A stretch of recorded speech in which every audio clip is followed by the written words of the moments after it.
This video has been brought to you by GoFiber. Enter your pictures and win a 1-year supply of GoFiber. It's easy to enter. Order a free sample, take a clear before and after pictures, and send them to selfie@gofiber.com. Guys, I don't do this often, okay? But this before and after result deserves special publicity. It's so good, it might be easily mistaken with a hair transplant, and I haven't seen a better responder to finasteride ever. However, before I start, big disclaimer right away, this is not how every oral finasteride user will respond to this 5-AR inhibitor, but rather less than the top 10% of finasteride users. Now let's start with the video. Hey, welcome back everybody, my name is Matt and you're watching my hair loss and hair transplant related channel. If you are new, please check out my free ebook 5 Things I Wished I Had Known Before My Hair Transplant, which can help you out with your hair transplant research a lot. Now, let's come back to the insane hair regrowth journey of a young gentleman who I found on Reddit randomly this morning, posting his before and after results in detail. Of course, you may or may not believe it, it's totally fine, but I think he has no reason to lie about it, and the steady progress he has made was also well documented honestly, and I haven't found any issues with it. So he started diffusely thinning in his early 20s, of course, such thinning that could be also classified as male pattern hair loss. He claimed that he hasn't really noticed any thinning for like first 2-3 years until it started looking really obvious, and in 2019 he finally decided to start treating his hair loss. First he started with Minoxidil and Microneedling for about 6 months and managed to fill out his mid-scalp, as you can see here. He went from a diffusely thinning Norwood 3 to a Norwood 2.5 as he is describing here. Now we can see a very good response to Minoxidil right here, as there are still many guys who won't respond like that at all, but maybe only manage to slow down their hair loss with some minimal hair thickening while using Minoxidil over time. So as always guys, different individual, different expected response. Before he started with finasteride, he decided to stop with Minoxidil for some reason. Don't ask me why, I'm sure he will be able to tell you better. Stopping Minoxidil, however, caused him to shed all of his gained hair within only 1 month, which eventually made him look close to like a Norwood 4. After that, he decided to upgrade his hair loss prevention regimen and add oral finasteride 1 mg. And here's where the magic started to happen. So now he only uses Minoxidil 5% twice a day and finasteride 1 mg with microneedling and ketoconazole shampoo, and here is the result after 2.5 months.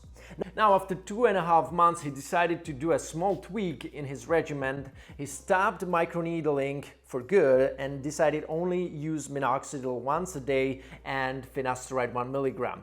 Now we can see how he was still able to regrow even more hair during the next 2 months just with these 2 agents. That's a very nice Norwood 4 to Norwood 1.5 to Norwood 2 hair transformation only after 4.5 months. Let me know how you like it in the comments below. Interestingly, we can also observe how his hair got much darker also once he added oral finasteride to his regimen. Can everybody expect this from the same regimen? Of course not. It's the same like with fitness. You lift the barbell the same amount of time every workout as your friend for a period of 4 months, but his bicep may grow better eventually.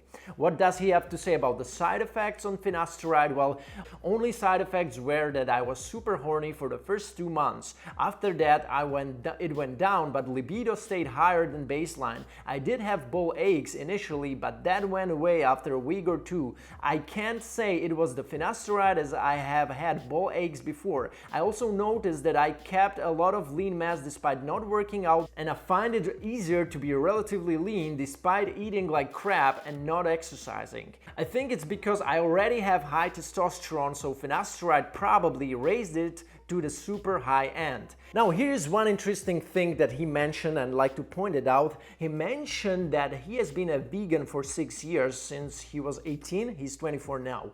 So you can see that although healthy nutrition is important, it doesn't make your hair loss resistant, and neither it reverses your hair loss, especially if it's androgen induced hair loss, as it is the case in 99% of balding men.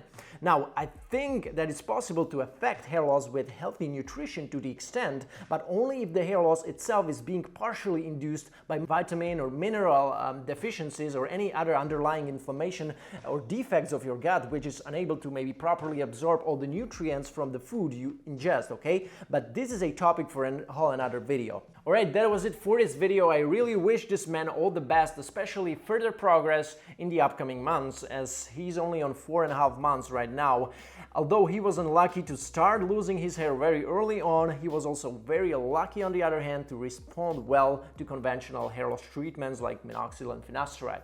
It has definitely taken several years off of his appearance that way, and I'm sure that he can now 100% rely on his appearance when it comes also to dating girls, okay? So all the best in your dating life as well. Now, for all of you guys who are interested in a hair transplant and seriously considering it in 2020, you know that my channel is extensively hair transplant oriented as well and enables you to sign up for a one-on-one consultation with me, where I usually do the following. I review your hair situation and explain what would or wouldn't be possible with your first or next hair transplant. Second, I provide reliable hair transplant doctor recommendations and explain what's important to look for in an excellent hair transplant physician.